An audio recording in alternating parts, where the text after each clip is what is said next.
Only the paranoid survive.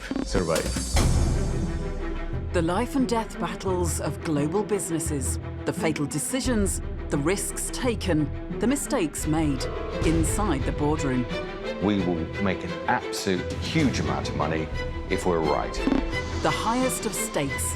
It was a real threat for everyone. Driven by innovation. All I had was something that I knew was disruptive, that was viewed to be impossible. Blinded by fear. Let's ignore it, because we don't really know what to do with it. Desperate times and desperate measures. That was the day that I had to go.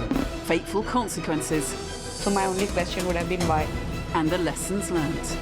The problem was they were wrong, and it costs everything.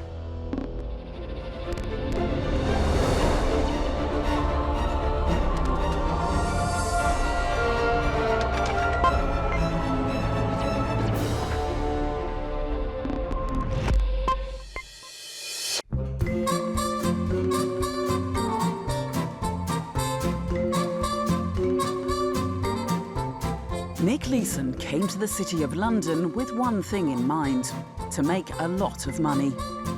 So he swapped his working-class roots for the highbrow and elitist world of investment banking. I genuinely believe, and I still believe it to this day, if you sit me down to do a task with somebody else, I'll do it better and quicker than them. At only 24 years old, he had the cockiness and charisma to succeed. But Leeson had a more sinister trait. He had the ability to deceive some of the most powerful people in finance. This is the story of how one man's ego and the greed of Britain's oldest bank conspired to lose over $1 billion US, and in the process, destroy one of the most prestigious investment empires in the world.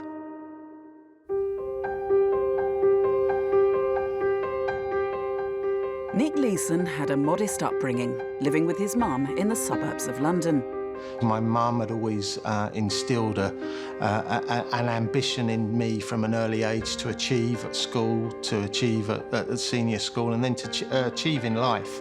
And I think the things that she was very much focused on were me having a better life than she had. You know, my upbringing was very, very working class, and you know, money was always in short supply.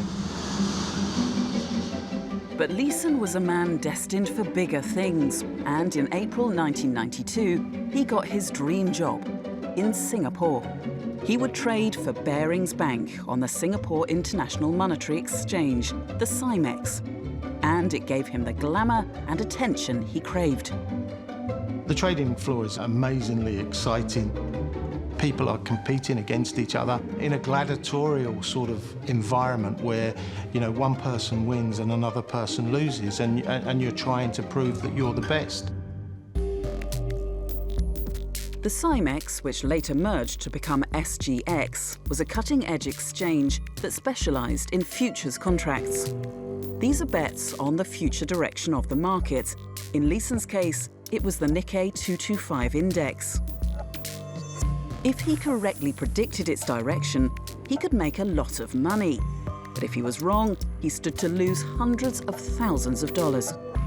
The markets are always very active. You know, there's lots of uncertainty, and that uncertainty becomes, for a lot of people, bordering on addictive, because you're always on edge in terms of what's going to happen. But it's the most exciting part of the industry. He was beginning to make a name for himself in the financial world, and his success caught the eye of John Gapper. Pretty rapidly, he built up a reputation as being one of the better traders on the floor, even one of the best. He was very forceful, he could always get you a good price, and customers came to like him. And then over time, because he seemed to be so good at that business, he was given more leeway to trade for himself, to trade for Barings. Ian Lowe was an independent trader on the exchange. He traded against Nick Leeson on a daily basis. I recall one incident, and I was standing there with my friend looking at Nikkei chart. Nick Leeson went by, he knew us quite well, and then he, half jokingly, he said, "Ian, no need to look at the chart." So I said, "Why?" "I plot the chart. Look at me. If I wanted to buy, the market would go up. If I wanted to sell, it would go down. So why bother with the chart?" If you have any success in any business, it's, you know, the most wonderful feeling. People are trying to transact as much as they possibly can, so it becomes an addictive quality that, you know, your body starts to hunger for because you're so used to it happening. Leeson worked for Barings Securities, a very different branch within Barings Brothers that specialised in new cutting-edge markets. Set up in 1985, they started as a group of just 6 traders, but 7 years later, they accounted for over half the bank's profits. The traditional bankers at Barings Brothers were a little surprised by the way they did business. Barings Securities were a set of people who regarded the bankers of Baring Brothers as being rather stiff and establishment and stuffy. Sometimes the people within Baring Brothers would raise their eyebrows and say they're a bit wild. Barings Brothers was Britain's oldest merchant bank, and in its 233-year history, a long line of traditional bankers had prided themselves on stability and authority. You could trust them to look after your money with utmost security. Even the Queen held an account with Barings. It was very much a kind of respectable, upper-class, comfortable establishment bank. It traded on its name and its reputation, the sense that it was really emblematic of the City of London. But the City of London was changing. The fashionable way to make money in the 90s was through aggressive trading on the stock markets. Barings Securities were ruthless investors, and Nick Leeson was their newest and most ambitious recruit. It was very much a sink or swim type of mentality, which was perfect for me because that was the sort of opportunity that I wanted. There was no real support, there was no real guidance, there was no mentoring, if you like, for anything that was going on. It was very much on the job, on the desk training, and it was certainly creating an environment that was good for me, somebody that was hungry, that was competitive and that wanted to get to the top. Yet behind the scenes, Barings Securities had big problems. It was a company with very few controls. It wasn't a particularly well-run organisation from an operational perspective because the focus was always very much on doing the business, being first and getting as much of the business as they possibly could. It's about gaining that competitive advantage. You do that at the expense of not having the systems and the controls and the people in place to make sure that your business is safe. At Barings Securities, Nick Leeson was allowed to occupy both the general manager and head of settlements, jobs that would normally be done by 2 different people. Allowing Leeson to do that is one of the most obviously stupid things you could do. It breaks rule number 1 of financial control. It meant that at the end of each day, Leeson could value his own positions and control the bank accounts, and there was nobody checking on what he was doing, and it meant that he had an enormous amount of freedom. Barings knew this was a precarious situation. In 1993, an internal memo sent between senior staff warned, "We are in danger of setting up a system which could prove disastrous." And Nick Leeson was prepared to exploit that. In 1992, the world markets fluctuated violently, and Leeson's young and inexperienced team began to make a series of critical mistakes. The business had exploded in Singapore. We didn't have enough people picking up the phones, we didn't have enough people order filling. So it was very much every hand to the pump, if you like, and we'd recently employed a young girl who worked on the floor, and she was picking up phones, which wasn't really her responsibility. The orders started from a phone call. They need to pass it on to the order fillers through hand signal. So the signal will start by telling the order filler whether I'm a buyer or seller. So this is selling, followed by the price, this is 40, and then followed by the quantity, this is 100. So it will go seller, 40, 100. It was a very tedious process and prone to mistake and not very efficient. At the end of one day in July 1992, Leeson's team showed a loss of $60,000 US. The normal procedure is to immediately inform Barings' head office in London. But Leeson didn't do that. The thought process at that time, when we realised that was exposure, was I had to do something with it, right? But it's 3 o'clock in the morning. You know, there's people just gone home in London. There's nobody in the office in Singapore. So I'm very much to my own devices. So there's an exposure, but there's nothing I can do about it. Leeson hid the loss in a secret company account, known as the 5/8 account. This was completely against company rules. He was now a rogue trader. I'd seen it before. You know, it wasn't a case of being calculated and clear about what you were doing. This was something that I'd witnessed on a daily basis working in Barings. You know, how many times had people put something into an error account, held it overnight or for a week, and then unwound it? Numerous. For me, that should have been a huge step to do that. But it wasn't. It was a baby step because I'd seen everybody do it during my time in the organisation. Yet Leeson maintains he was merely protecting one of his junior employees. I was worried about the girl that worked for me on the trading floor, and I didn't want her to lose her job. Well, bollocks is all I can say. I don't think that's the truth. I certainly don't think it's anything like the whole truth. Peter Norris, based in London, was Leeson's senior manager. I know that's what he's always said about what happened, but the facts are that absolutely from the outset, he created a situation in which transactions could be hidden. Now, he then says that that was all about covering up for mistakes junior people made. Well, I'm not sure about that, at the very least. The main thing that was happening was that Leeson wanted to appear to be a star trader. And the way that you appear to be a star trader is to make money. And the easiest way to make money is to make it up. Barings' star trader was hiding a dark secret that no one else could know about. A secret that would drive Leeson to the brink of destruction. I think it may have been sort of a vainglorious thing.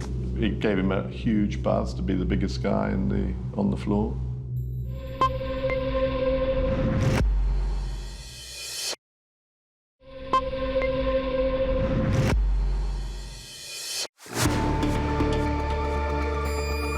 It seemed Barings Securities were the biggest traders in Singapore. But in reality, their profits were based on the lies of one man. Nick Leeson was hiding multi-million-dollar losses in his secret 5/8 account. He would then try to win the money back on the exchange. But that didn't work. Over the next couple of months, the market went against Leeson on almost a daily basis, and his losses grew wildly. Now Leeson had an even bigger problem. He'd run out of cash to fund his trading. The first time that I had to ask London for funding was on the year end in September 1992. We had a $5 million loss. I had no way of hiding it. And so I simply picked up the phone and asked London for $5 million. What reason did I give them? I told them that it was because of volatility in the market and the exchange was looking for additional margin. He set out to deceive, and it remained undetected for a number of reasons. And he was clearly very adept at keeping the ball rolling with his colleagues, with all the falsification of records and so on that had to happen every day. He was pretty good at it.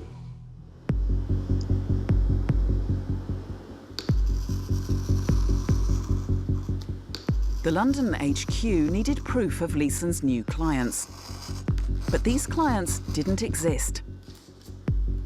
So Leeson made them up. It was basic forgery. It was a simple cut and paste job, so it was the confirmation that was required on top of a letter that bore the signature of the person that was due to sign it. one stuck on top of the other, photocopied and faxed to whoever it needed to be faxed. Under his instruction, Leeson's team began a daily routine of deception. And by January 1993, Barings senior management had sent him over $60 million. People think that it was a real complex process in terms of achieving the funding that we required from London. It was a very, very simple process. One of the girls who worked for me in the office, she would come in first thing, 7:30, 8 o'clock in the morning, open up the Citibank account, see how overdrawn we were and request that sum of money from London. So if we were 50 million overdrawn, she would request 50 million. All of them were nonsensical. There was not one of them that would stand up to any investigation. Yet the senior management in London believed every single word. Yes, these figures were reported daily. I think the people who were directly concerned with oversight in Singapore had a great deal of confidence in Nick, and for that reason allowed him a considerable latitude in what he did. Yeah, there is a lot of greed, there's a lot of self-deception, there's quite a lot of illusion, and there was a lot of ignorance and even innocence, actually, about what was happening. It seems almost incredible with hindsight that nobody actually said, this is a fraud. And yet, they didn't. And I think that they didn't know it was a fraud, but they almost didn't want to accept it themselves. They wanted to believe. Leeson was trapped in a daily ritual of deception and lies. The 5/8 account had become a monster. In January 1993, it concealed losses of over $35 million. You do genuinely wake up, or you sit there for every minute of every day and you expect somebody to knock on the door, or you expect somebody to pick up the phone and ask a difficult question. You expect somebody to look at the accounts and interrogate it and see that there are holes in the balance sheet. So absolutely certain he was aware of what he was doing. It took a great deal of thought every day to make it work.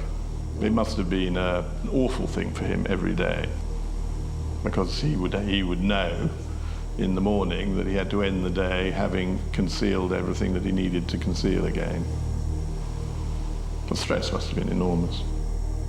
Within investment banks, people make losses, they try to hide them, they think they can trade out of them. But they usually try for a couple of weeks and then either get out of them or they hold their hands up to their bosses and say, I made a mistake. The interesting thing about Leeson is, despite the intense psychological pressure he was under, he carried on. He didn't stop. And that is the thing that's most perplexing about the rogue trader. Alan Bloom is an expert at forensically analysing business accounts and working out what went wrong. The reason why banks insist that employees, especially trading employees, go on holiday from time to time is because fraudsters can't possibly ever go on holiday, because if they go on holiday, it unravels. It's written into the contracts of banks that they have to go on holiday for 2 consecutive weeks. And those are quite common sense things. Now, some of those everybody knew about in 1995, but some of those arose from Barings. So the whole world learnt a lot of lessons from Barings, unfortunately. Barings cost. Leeson never took a holiday while he was working in Singapore, and his fraud wasn't finished. In April 1993, he doubled up. He bought hundreds more contracts without the bank knowing. If the market moved his way, then he could make millions. It was a huge gamble. My own focus was surviving for another day, trying to get back to a situation where there were no losses and start again. It's very strange and it's difficult to explain it, but slowly over a period of time, and people aren't knocking on the door and they're not asking those difficult questions, you get a little bit more comfortable with it. You don't get comfortable with the fact that you're losing money, but you get comfortable with the fact that you've got more time to correct it. And you gain this strange sort of confidence that you will be able to unwind it. Dr. Elizabeth Nair specialises in business psychology.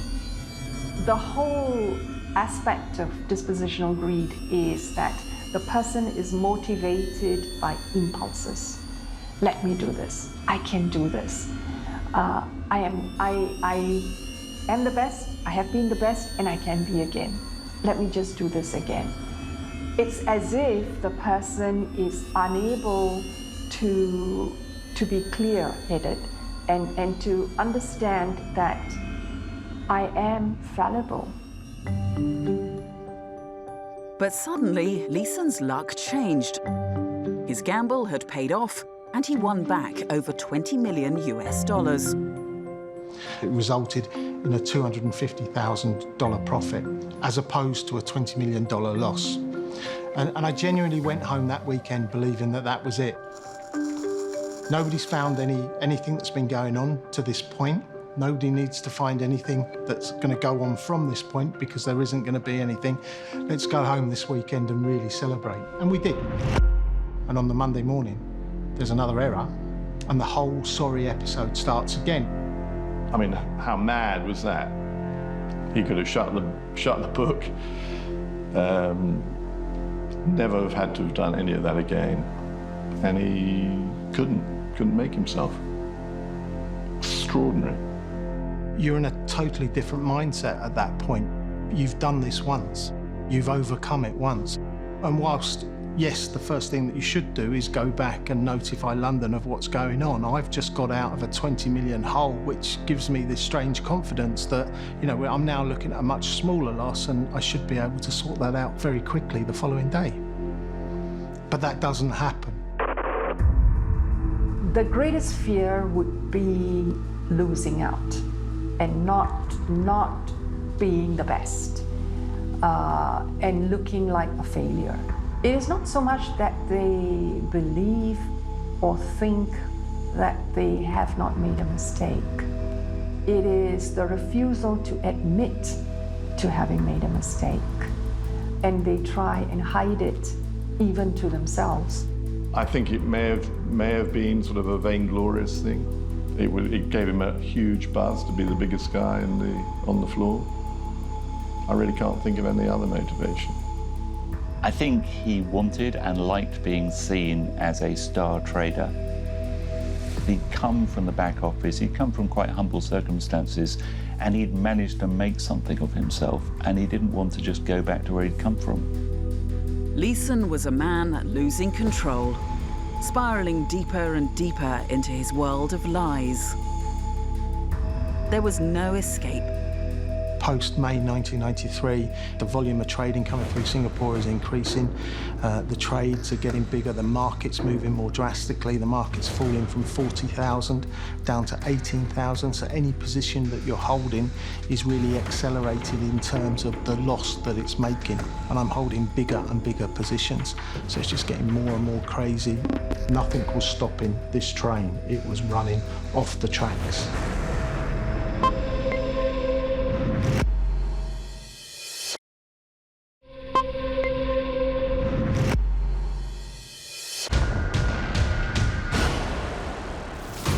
September 1994. It's been over 2 years since Leeson's first error on the Cymex.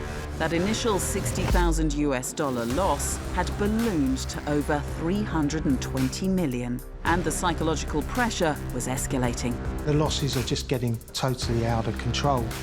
It does become absolute pure avoidance. The statement, somebody would leave it on my desk, I'd hide it in the drawer without looking at it. Burying my head in the sand more and more. It was almost as if it was going to hurt me if I touched it. Then it was just pure survival. You know, I was waiting for this eureka moment, but I still couldn't tell people what was going on. Leeson was the only man who knew the complete truth. Everyone thought he was making millions of dollars. In September 1994, Cymex celebrated its 10th anniversary, and Barings Bank received an award for its success on the exchange. We won a big award on Cymex in 1994 for the highest customer volume. My 5/8 account was 95% of that volume. So what were they believing? You know, the inclination was to believe. You know, where profit is motivation, the inclination is to believe. It was good for Cymex. They liked Leeson because he was producing trade. He was making them look bigger. And so they themselves had an incentive to keep it going. Clearly, they didn't know that there was a fraud happening, but they too were incentivized not to look too closely. You've got the board of Barings. They wanted to make more money. You've got my wife and friends who believe that I have this fantastic life and being this exceptionally successful trader. You've got other organisations, other banks who are trying to employ me because I am the alpha trader of the Singapore exchange at the time. Everybody was so bought into the success story that surrounded me, it was just impossible to say, look lads, stop, everybody stop. And it in a strange way, it catapults you along. And it is, you know, for me, somebody who was so focused on success, had such an exalted opinion of what success looked like. Somebody who had couldn't deal with failure. That constant conflict, I just couldn't deal with it. And it was a case of going along for the ride because it was impossible to say stop.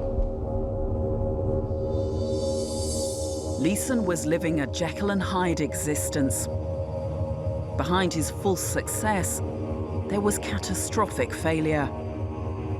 The day-to-day fear is, you know, it's very difficult to live. You know, you have to cope and survive with it sometimes. So alcohol is the constant way that you cope with it, and that gets worse so that you have blackouts. That, you know, sometimes you wake up on the trading, or you arrive on the trading floor and you just go straight to the trader's room and you sleep off the morning because you're so hungover from the day before. I wouldn't go back to the office. I'd disappear. I'd go home. I'd turn my phones off. Continuing with a life of covering up so that there is no admission of failure or mistakes can have tremendous pressures on the individual. This lack of self-control and excesses would result in the decision-making becoming faulty. And so it is a cycle of ineffective performance. And as he was placing bigger and bigger bets in order to make up for those losses, he was doubling up and doubling up and doubling up. And so over those months, you went from tens of millions to high hundreds of millions as each bet doubled. So an astonishing sort of acceleration to failure over relatively few months. The men working behind these black glass windows were pouring their money into a black hole. In the first 2 months of 1995 alone, Barings Bank sent over $800 million to Nick Leeson. This was twice the capital of the entire Barings Group. Crucially, they thought Leeson was hedging his bets, and every trade was backed up by cash from existing clients, making them seem like risk-free investments. They were, in risk terms, described as risk-free because they were equal and offsetting contracts, and therefore there was no price exposure for the bank. The case was utterly different, which was that Nick had set up an account of the banks, which was not reported, and all the positions he took, there was no counterparty. One of the big lessons out of Barings is to challenge not just where you lose your money, but where you make your money. And if they had challenged more where these profits were coming from, it wasn't possible to make the money that they imagined that they were making from relatively narrow margins on major transactions that were taking place.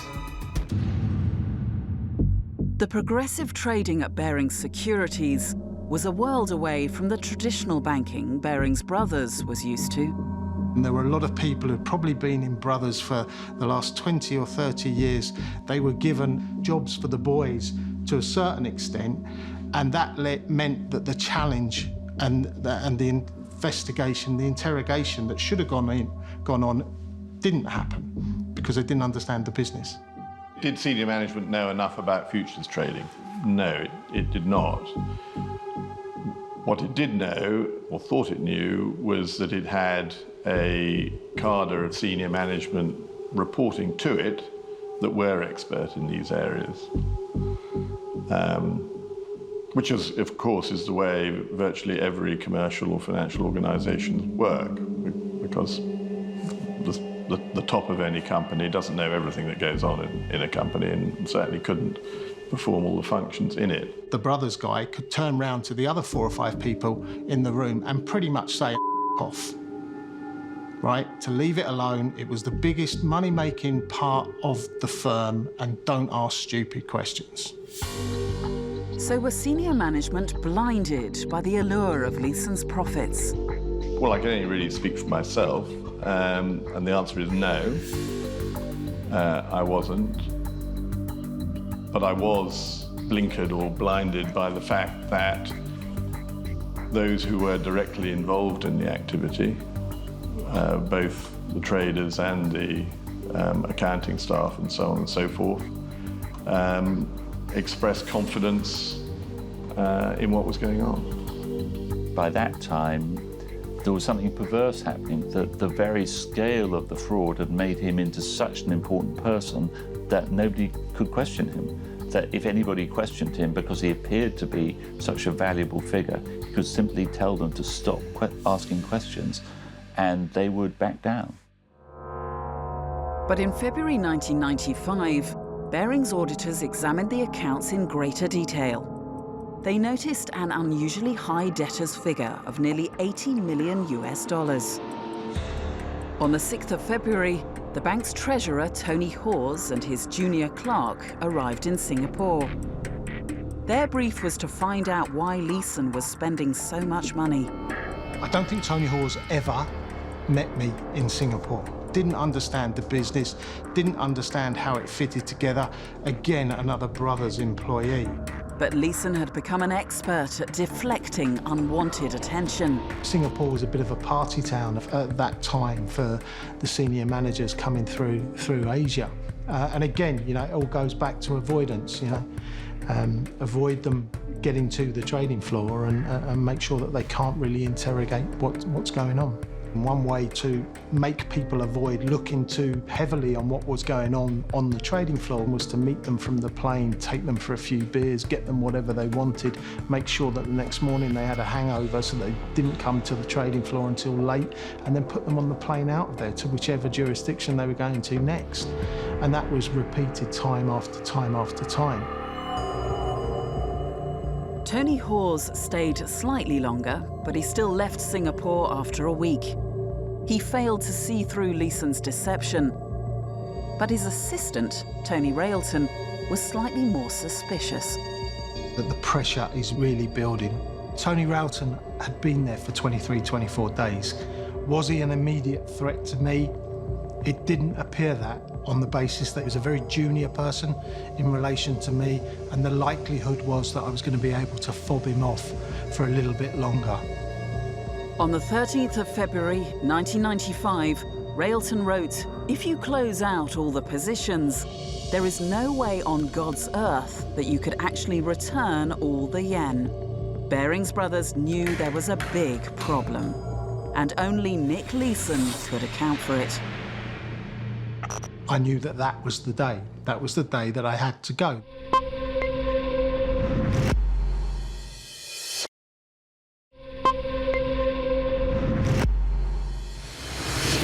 Finally, after more than 2.5 years, Barings senior management was suspicious of the large amounts Nick Leeson was trading.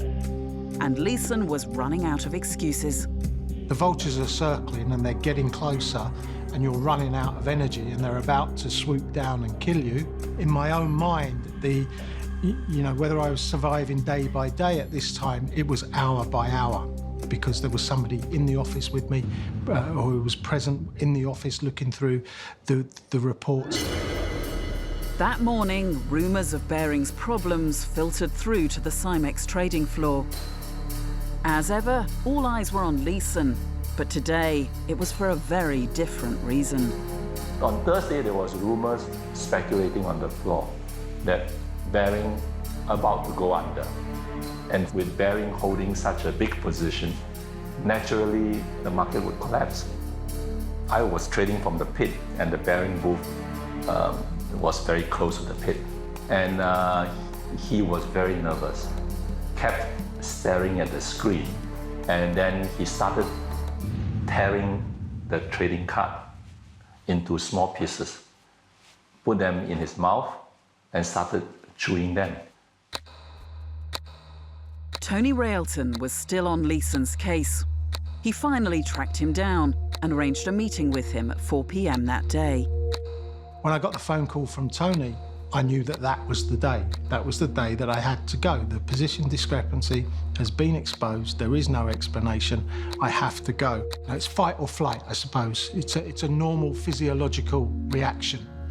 Are you going to fight this and stay, or are you going to run? And I chose to run. And suddenly, the full extent of the situation hit the Barings management. The beginning of the end was when the senior guy who was the head of settlements for the investment banking group came to find me in my office in London. And he reported to me that they had found records of which we were unaware, letters and so on that had been cut up so that he could create falsified documents to send to auditors, and so on. Holy. So I hit the panic button. Alan Bloom and his team of auditors were rushed in to try and save the bank. They uncovered the horrific reality concealed in Leeson's secret 5/8 account. The losses are ultimately 800 million. It's very clear at that point, and very clear to the board of Barings, that they can't possibly fund those losses from within the resources that were available to Barings. And the issue was, could they find somebody to invest in what was effectively an out-of-control situation with a sort of bottomless pit of unidentifiable losses? News of the collapse breaks around the world. But the man at the centre of the scandal, Nick Leeson, has vanished into thin air. Journalist Conrad Raj was hot on the case. A friend of mine, a stockbroker, called and said, "Hey, do you know there's been a disaster? A bank has lost more than $1 billion." I went first to Barings. It was sort of closed doors, so we couldn't get access.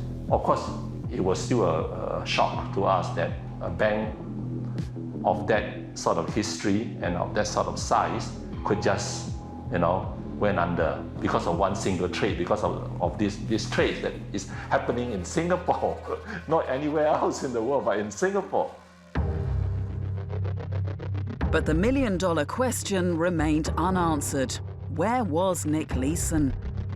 I went back to our apartment and told my wife that she needed to pack a bag and that we needed to leave. She was confused, but again, I wasn't given much detail. We just drove our car to the airport and boarded the first flight out. An international manhunt was on for Leeson, and Conrad Raj got a global scoop on his first location. I got to know many of the investigators. So one of them called me up and said, "Hey, I got some great scoop for you. Here is a fax from him, from Regent Hotel in Kuala Lumpur." He was making excuses for what he did, and he sounded like he was suicidal and half wanting to give up, half wanting to run.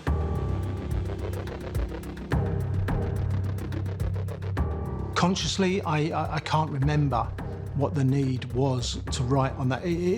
For me, I suppose it was some form of closing the episode. In terms of, I respected an awful lot of the people that I worked for. And I think I owed them an apology because they did rely on me and they trusted me. And I broke all of those trusts.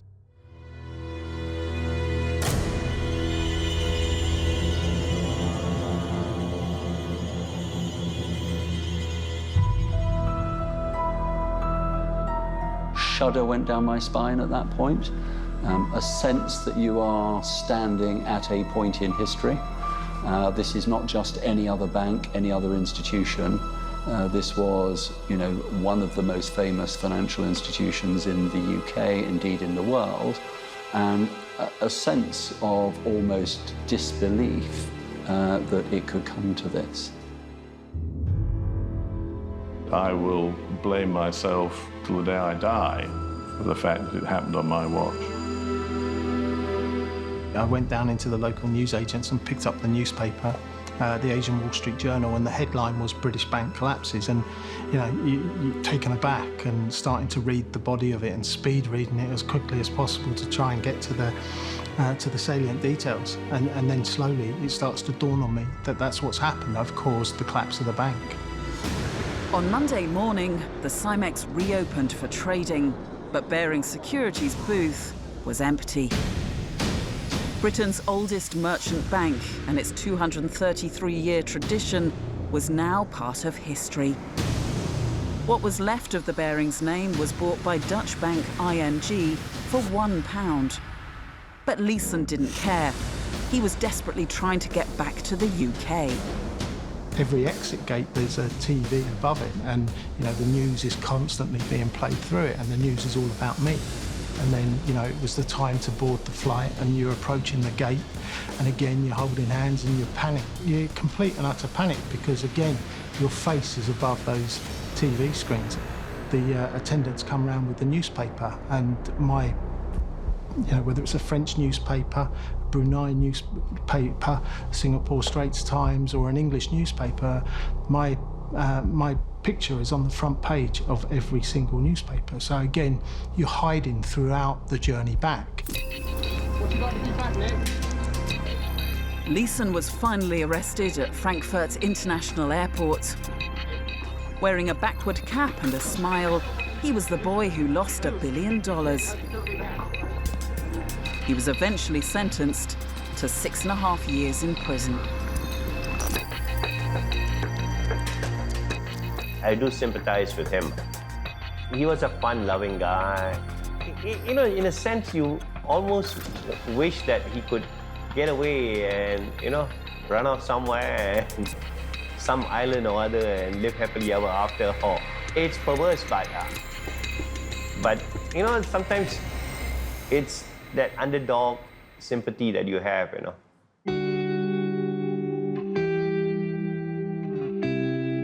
The glamour and attraction to the rogue trader still persists. But what is it about the financial industry that breeds this type of character? It's what I would think of as being a weird byproduct of the financial industry.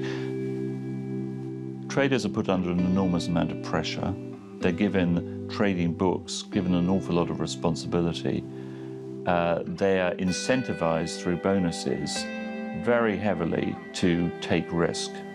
And so not only the psychology of the trader, him or herself, but the bonus structure, what the management expects of those people, it's a very risky and high-octane mix, and it can very easily go wrong.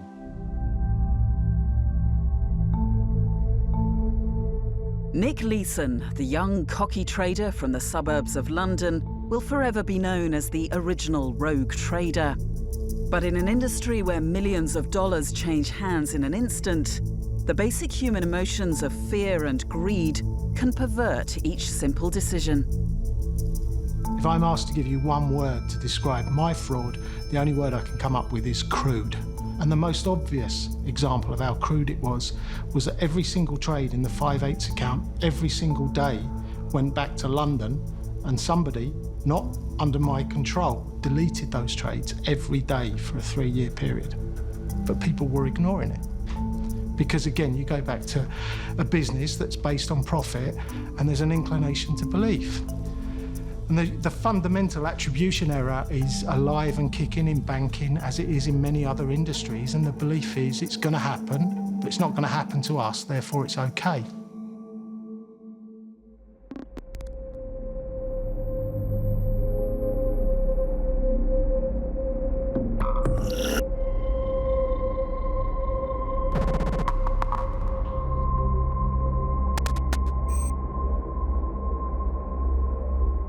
Thank you.